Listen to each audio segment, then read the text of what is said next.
মুসলমানদের বলবো, কতদিন আর মুরগি হয়ে বেঁচে থাকবেন? কতদিন ভোটার হয়ে বেঁচে থাকবেন? মনুষ্যত্বের মর্যাদার দাবি করুন এই সরকারের কাছে। মুসলিমদের মুরগি বলে কটাক্ষ করলেন শ্রমিক ভট্টাচার্য। বৃহস্পতিবার পূর্ব বর্ধমান জেলার বর্ধমান শহরে সেখানে বিজেপির জেলা কার্যালয়ে দীনদয়াল উপাধ্যায়ের আবক্ষ মূর্তি উন্মোচন করেন রাজ্য বিজেপির সভাপতি শ্রমিক ভট্টাচার্য। এরপর জনসভায় যোগ দিয়ে রাজ্যের শাসক দলের বিরুদ্ধে তোপ দাগেন তিনি বলেন, আমি বর্ধমান জেলার সংখ্যালঘুদের বলতে চাই, আপনাদের 30% ভোটার, তার উপরেই কিন্তু নির্ভর করতে হচ্ছে তৃণমূলকে। আর তার উপরেই নির্ভর করে তৃণমূল এবারেও ক্ষমতায় আসার চেষ্টা করছে। এই স্বপ্ন যদি তৃণমূল দেখে আর আপনারা যদি তা বিশ্বাস করেন, তাহলে তা করতেই পারে। তবে একবার আসামের দিকে তাকান, সেখানে জনসংখ্যা, ডেমোগ্রাফিটা দেখুন। সেখানে বিজেপি সরকার আছে। আমরা ভোটের জন্য মতাদর্শের সঙ্গে সমঝোতা করব না। যারা অন্যের অধিকার বাজেয়াপ্ত করতে চান না, যারা জেহাদের উপরে আস্থা রাখেন না, আমরা সেই সমস্ত মুসলমানদের বলবো, কতদিন আর মুরগি হয়ে বেঁচে থাকবেন? কতদিন ভোটার হয়ে বেঁচে থাকবেন? মনুষ্যত্বের দাবি করুন এই সরকারের কাছে। আজকে প্রতিটা সংখ্যালঘু গ্রামে সংঘর্ষ চলে।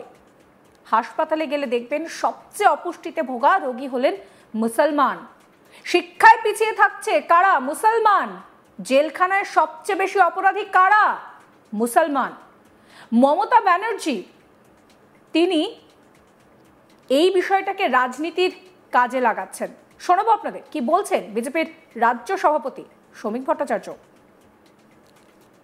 আপনাদের 30% ব্লক ভোটের উপর নির্ভর করে তৃণমূল কংগ্রেস চতুর্থবারের জন্য ক্ষমতায় ফিরবে, এই স্বপ্ন যদি তৃণমূল কংগ্রেস দেখে আর এতে যদি আপনারা বিশ্বাস করেন, তাহলে সেটা করুন।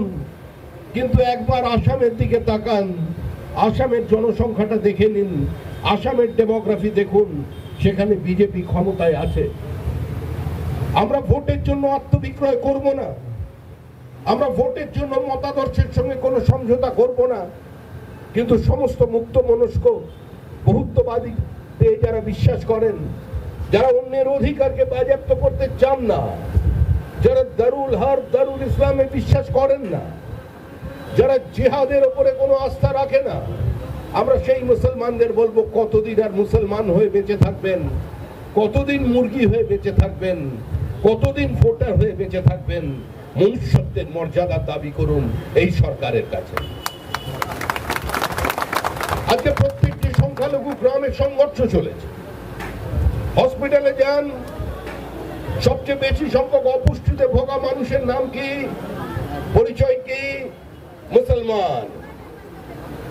শিক্ষায় সবচেয়ে পিছিয়ে আছে কারা? ভালো করে সই করতে পারছে না ইংরেজিতে। কোন সম্প্রদায়ের মানুষ? উত্তর একটাই, মুসলমান। আপনারা জেলখানায় চলে যান, সবচেয়ে বেশি অপরাধী কোন সম্প্রদায়ের? উত্তর মুসলমান। পশ্চিমবঙ্গে বিজেপির সরকার নেই, পশ্চিমবঙ্গে বিজেপি কোনোদিন সরকারে আসেনি। এই প্রথম পশ্চিমবঙ্গের মানুষ গত 4 বছর আগে আমাদের একমাত্র বিরোধী দল বানিয়েছে। 34 বছর আপনাদের জন্য চোখের জলে বুক ভাসিয়ে গেছে সিপিআইএম। আর গত 14 বছর মমতা বন্দ্যোপাধ্যায় মাথায় হিজাব করে আপনাদের সামনে ভোট চেয়েছেন, ইমাম মুয়াজ্জিম ভাতা চালু করেছেন। আর দুপুরবেলা পেট ভর্তি মাছের ঝোল ভাত খেয়ে অভুক্ত তৃষ্ণার্ত মুসলমানের সঙ্গে নেতারা গিয়ে ফলের রস খেয়ে রোজা খোলার নাটক করেছেন। আপনারা যেখানে ছিলেন সেখানেই আছেন। তিনি আরো বলেন, পূর্ব বর্ধমান জেলায় সবচেয়ে বেশি ধান উৎপাদন হয়। বিগত কয়েক বছরে ধান উৎপাদনে পশ্চিমবঙ্গ 3য় স্থানে চলে গিয়েছে। রাজ্যে একর প্রতি ধান উৎপাদন কমেছে। একের পর এক রাইস মিল বন্ধ হচ্ছে। রাজ্য সরকার এই সমস্ত কিছু করছে। কি বলছেন এই নিয়ে শ্রমিক ভট্টাচার্য, আরো শুনুন। এই জেলার প্রকৃতিকে গ্রাস করছে, তার বিরুদ্ধে দলমত নির্বিশেষে সমস্ত মানুষকে ঐক্যবদ্ধ হয়ে থাকতে হবে। এই সরকার গত 14 বছরে পশ্চিমবঙ্গ রাজ্য সরকার হয়ে উঠতে পারেনি। এই সরকার তৃণমূল কংগ্রেসের সরকার হয়ে থেকে গেছে।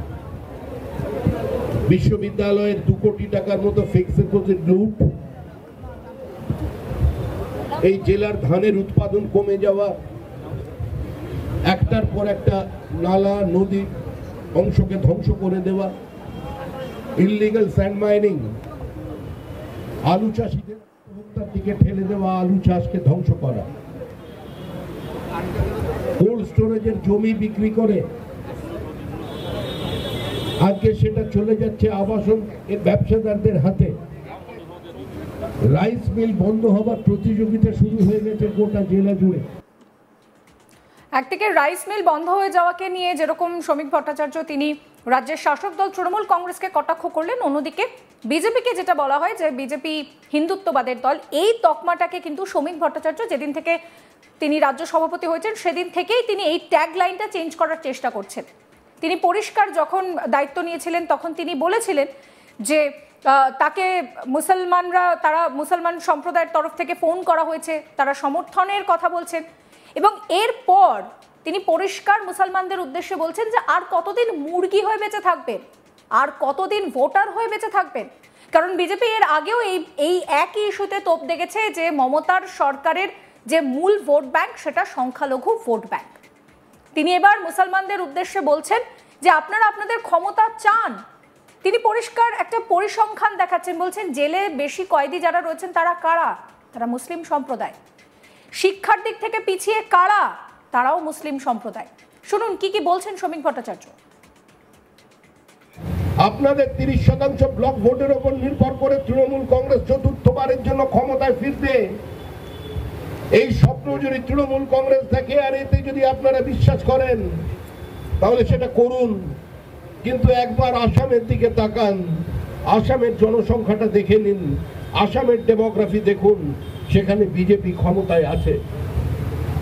আমরা ভোটের জন্য আত্মবিক্রয় করব না, আমরা ভোটের জন্য মতাদর্শের সঙ্গে কোনো সমঝোতা করব না, কিন্তু সমস্ত মুক্ত মনস্ক বহুত্ববাদী যারা বিশ্বাস করেন, যারা অন্যের অধিকারকে বাজেয়াপ্ত করতে চান না, যারা দারুল ইসলামে বিশ্বাস করেন না, যারা জিহাদের উপরে কোনো আস্থা রাখে না, আমরা সেই মুসলমানদের বলবো কতদিন আর মুসলমান হয়ে বেঁচে থাকবেন, কতদিন মুরগি হয়ে বেঁচে থাকবেন, কতদিন ভোটার হয়ে বেঁচে থাকবেন।